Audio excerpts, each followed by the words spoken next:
स्नेहीजनों, यदि श्री कृष्ण मन बना लेते तो 18 दिन में हुआ महाभारत युद्ध एक ही दिन में समाप्त हो सकता था। लेकिन कृष्ण ने युद्ध शुरू होने से पहले ही वचन दिया था कि वे युद्ध में शस्त्र नहीं उठाएंगे।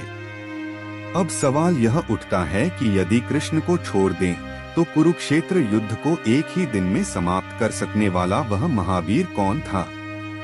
वह थे भीम और हिडिंबा के नाती घटोत्कच और मौरवी के पुत्र बर्बरीक। उन्होंने अपने पिता से बलिदानी युद्ध और मायावी युद्ध की विद्या सीखी थी। विशेष बात यह थी कि उन्होंने घोर तपस्या कर देवताओं से 3 अद्भुत बाण प्राप्त किए थे। इन 3 बाणों की विशेषता यह थी: 1. पहला बाण मित्रों को चिन्हित करता है। 2. दूसरा बाण शत्रुओं को चिन्हित करता है। 3. तीसरा बाण सभी चिन्हित शत्रुओं का नाश करता है। महाभारत युद्ध शुरू होने से एक दिन पहले श्री कृष्ण ने बर्बरीक से भेंट की। उन्होंने पूछा, तुम युद्ध में किस ओर से लड़ोगे? बर्बरीक ने उत्तर दिया, मैंने अपने बुजुर्गों से वचन दिया है, मैं सदैव उस पक्ष का साथ दूंगा जो कमजोर और असहाय होगा।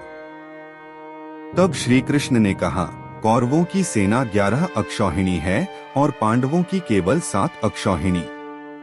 इस पर बर्बरीक ने कहा, लेकिन कृष्ण, जब आप पांडवों की ओर हैं तो वे कैसे असहाय हो सकते हैं? मैं कौरवों की ओर से युद्ध करूंगा। यह सुनकर श्री कृष्ण चिंतित हुए। यदि बर्बरीक युद्ध में भाग लेते तो जिस भी पक्ष से वे लड़ते, दूसरे पक्ष की हार निश्चित थी।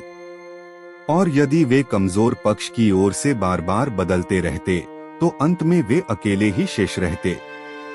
श्री कृष्ण ने एक उपाय निकाला।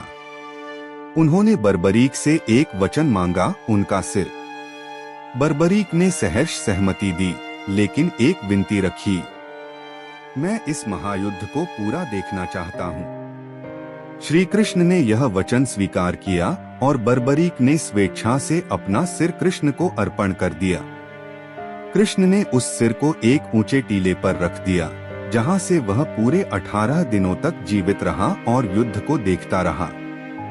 महाभारत युद्ध के समाप्त होने के बाद श्री कृष्ण ने बर्बरीक के सिर को रूपमती नदी में विसर्जित कर अंतिम संस्कार किया।